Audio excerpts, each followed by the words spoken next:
Bismillahirrahmanirrahim. Wabarakatuh.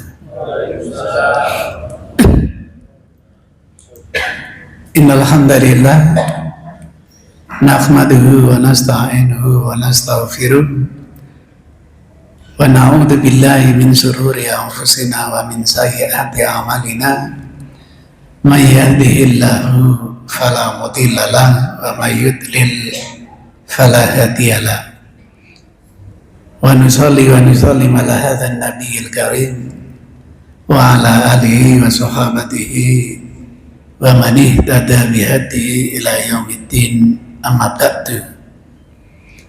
Perbedaan hadis sahih dengan hadis dhaif dari sisi matanya, teksnya.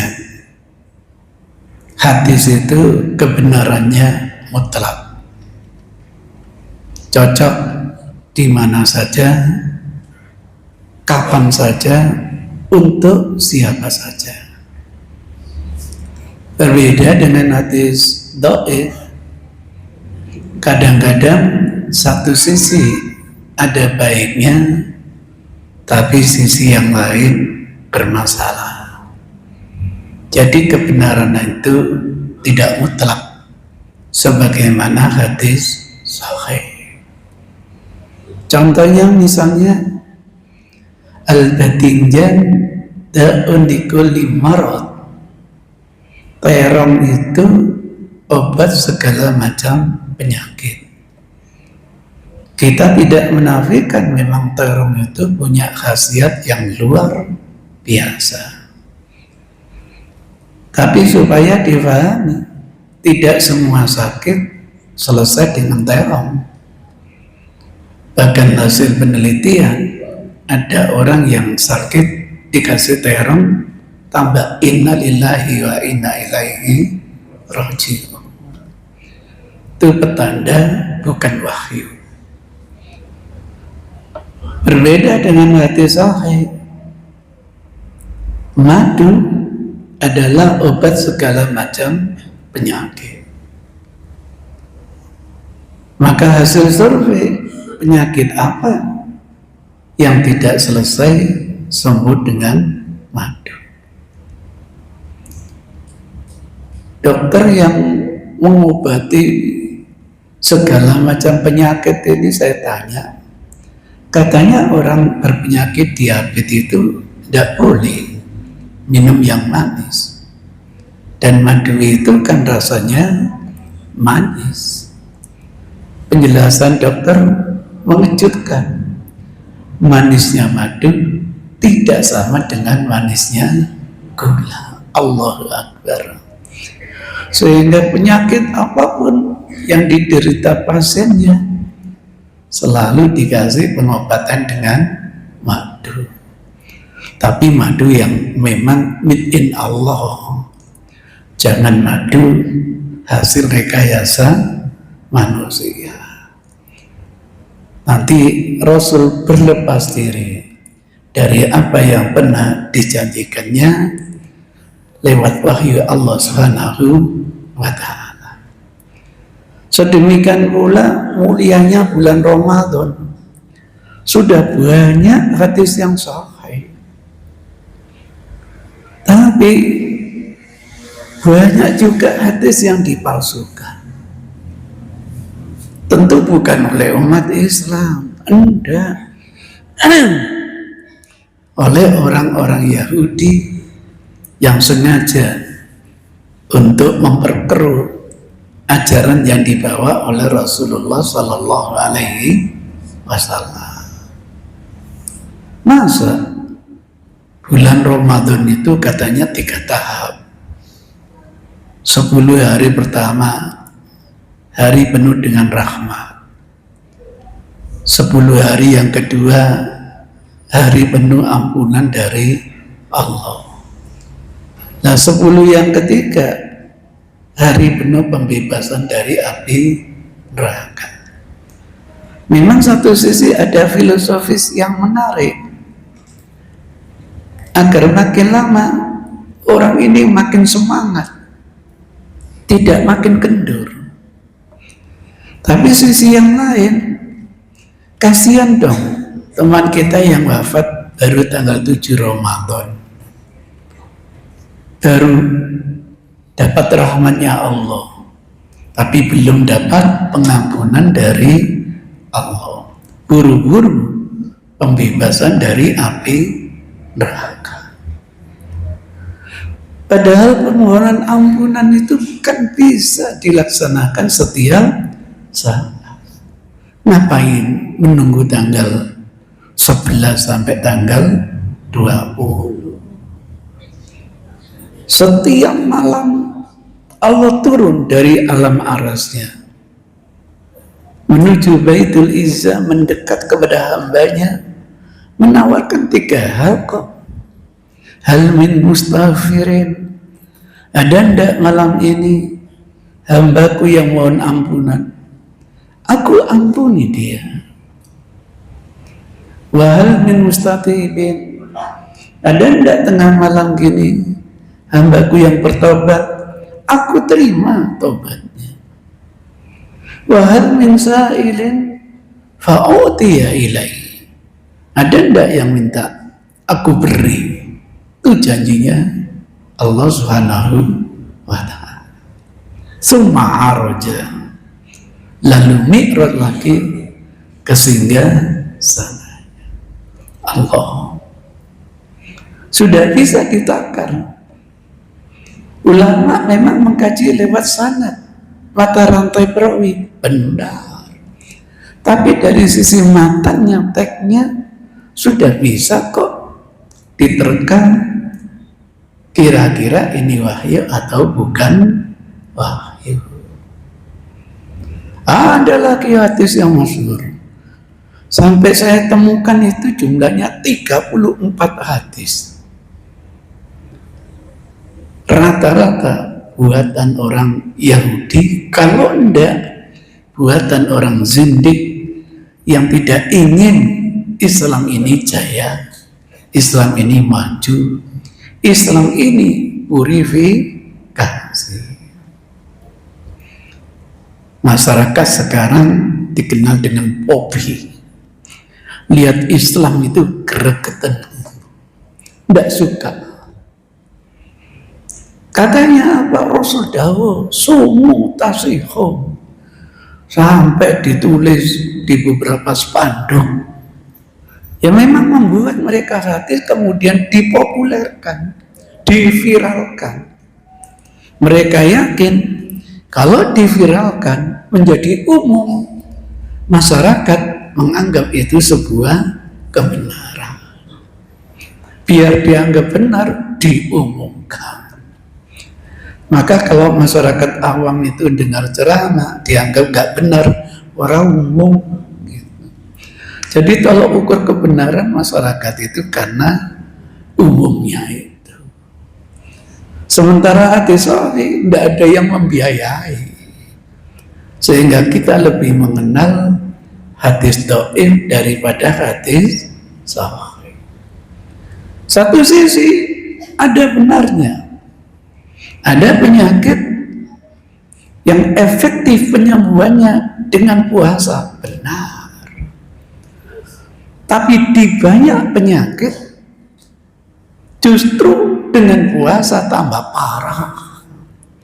Sehingga Islam memberi rukhsah, memberi kemudahan bagi yang sakit untuk tidak menjalani apa? Puasa. Ini yang benar.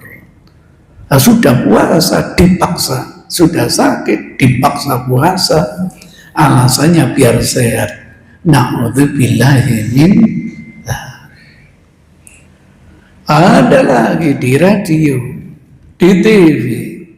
Kalau sudah berbuka puasa gini, kita malah dituntunkan oleh anak-anak kita berdoa. Doanya, Allahumma laka sumtu wa bika amantu wa ala rizqika aftartu. Kadang-kadang ditambah birahmatika ya arhamar rahim. Sampai cari di Bukhari, tidak pernah ada. Di Muslim, tidak pernah ada. Ini termasuk zawaid yang ada di dalam Sunan Ibnu Majah. Hasil penelitian, rata-rata zawaid yang ada di Sunan Ibnu Majah adalah bermasalah. Persis kita ini kayak Yahudi deh. Mau makan, doa dulu. Dalam rangka apa ini? Sukses pengangkatan CPNS, doa baru makan. Mau makan untuk apa ini? Nah, ini kan ulang tahun, mudah-mudahan berhasil cita-citanya. Doa dulu, baru makan. Ini makan untuk apa? Berbuka puasa. Ayo doa dulu. Apa bedanya kita dengan Yahudi? Padahal tuntunan yang benar dari Rasul, makan apapun, minum apapun, entah puasa, entah tidak, mulai dari membaca basmalah, Bismillahirrahmanirrahim. Kalau sudah selesai makan, selesai minum, ya baca hamdalah, Alhamdulillahirabbil alamin. Spesial bagi teman-teman yang puasa, entah puasa Senin Kemis, entah puasa Bid, entah puasa Syawal, entah puasa Asyura, entah puasa Arafah, termasuk puasa Ramadan, ada tambahan doa setelah kita menyantap makanan. Doa yang benar dari Rasul, dhahabat dhama'u wa tallatil uruqu wa sabatal ajru insyaallah. Maka doa ini layak setelah takjil. Takjilnya, wujudnya jangan makanan ringan, mestinya makanan pokok. Seperti takjilnya Rasul menggunakan kurma 3 biji lagi. Lah kurma yang disantap oleh Rasul kurma ajwa yang asli, besarannya tuh 1 kepelan gini. Saya sering dapat hadiah itu, makan 1 aja ndak habis. Walaupun akhirnya pohon itu diambil oleh Amerika, tanahnya mengambil dari Arab, dibuat rumah kaca yang iklimnya disesuaikan dengan Arab, tapi buahnya tidak sebesar aslinya. Muncullah kurma 2 jari begini, sepertiganya lah. Jadi kurma itu makanan pokok bangsa Arab. 1 biji yang dikonsumsi Rasul nilainya sama dengan 1 piring.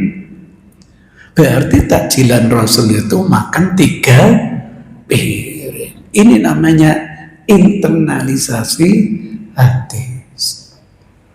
Jangan dibayangkan yang penting kurma. Nah kalau makan kurma Iran kecil-kecil, halah ndak kenyang deh. Biasanya Rasul itu kalau makan 7 butir. Tapi kalau berbuka cukuplah 3 butir saja. Artinya porsinya separuh dari makanan biasa. Biasanya makanan bukan pakai piring, pakai lengser. Sewaktu saya dinas di sana, sekeluarga, putri saya menyaksikan cewek Arab makan sendirian, nasinya 1 lengser. Tanya saya, bisa itu nanti? Iya, tak enak. Malah tambah roti lagi. Ayamnya enggak suar-suwir. Ayamnya wahid duja, 1 ekor. Lah ayam di sana enggak kecil-kecil seperti ayam Jawa. Besar-besar di sana. Dilihat, dicermati oleh anak saya. Habis tiba itu sing wedok. Daniel sing lanang. Rasul itu kalau sudah makan daging, kentolnya kambing. dipegang dengan dua tangan. Saya kalau diundang walimah begitu, nggak pakai sendok, bid'ah gitu. Ngambil nasi pakai 5 jari, ngambil ikan tidak pakai 1 tangan, 2 tangan, kerikiti. Ini nikmat. Di sini dicoba Gandaria Teh. Itu ceritanya, itu kebiasaan Arab begitu. Coba saya tanya, Bapak Ibu, pernah enggak membaca hadis? Rasul itu habis makan 3 kurma, sholat, makan lagi. Enggak ada. Yaitu takjilannya kapan ya diterapkan di sini, Bu? Biasanya yang ngurus konsumsi disurvei. Bapaknya anak-anak biasanya makan 3 kali. Sekarang Ramadan hanya 2 kali. Kasihan, Bu. Coba disurvei sukanya apa? Oh, sop buntut. Kapan ya takjil itu langsung makan sop buntut? Sholatnya ditunda. Pengalaman saya di sana. Kalau sudah puasa Ramadan, dikasih durasi 1/2 jam plus 5 menit untuk bersih. Sholat paling berapa menit sih? Nggak sampai 10 menit. Durasinya kan 1 jam. Cukup. Itu ceritanya. Besok jangan sop buntut lagi. Sate kambing plus gulai. Persenangan ngambil sendiri. Pasti berlaku hadis man sobaro lafaro. Sing sabar pasti lapar. Dan hadis yang saya buat kedua, wa man ta'akhkhara fala umana lahu. Yang mengakhirkan ambil jatah gak kumanan. Nikmatnya sajian yang diberikan, sehingga karena sudah merasa kenyang, pantas berdoa, dhahabat doma, hilang sudah rasa lapar saya, rasa haus saya hilang. Ini bukan karena makanan kecil, ini karena makanan besar. Alhamdulillah di Kalimantan rata-rata masjid sana takjilannya bukan lagi yang namanya entah ote-ote lah, godok gedang lah, tapi dipilihkan makanan kesukaan bapak dan ibu. Masya Allah, udangnya besar-besar. Saya pernah diajak ke laut untuk mencari udang seperti itu. Oh gitu teknologinya. Itu ceritanya hidup bersama Rasul sehingga kita ini jadi sehat. Setelah itu jangan minum es. Es itu halal, betul. Tapi tidak thayyib bagi berbuka puasa. Yang diminta Allah itu bukan hanya halalnya, tapi thayyib. Untuk berbuka takjilan itu mestinya minuman yang hangat. Syukurlah agak panas sedikit, menunggu sabar. Kira-kira disebul apa enggak? Padahal enggak boleh tuntunannya disebul. Berapa itu penyakit yang dimasukkan ke air minumnya kemudian dinikmati sendiri. Maka kemana-mana saya dibawa istri saya termos kecil. Nanti di tengah jalan kalau sudah der, itu konsumsi minumnya yang hangat agak panas. Subhanallah, adik saya yang dokter saya ceritakan hadis ini, kagumnya luar biasa. Pasti nanti segala kemeringet. Kata dokter, kalau kemeringet tandanya saya sehat. Maka doa berikutnya, waqtallatil uruq, kalau diterjemahkan Jawa, kembrotos keringet kula ya Allah. Kalau sampai minum dingin ndak akan kemeringet.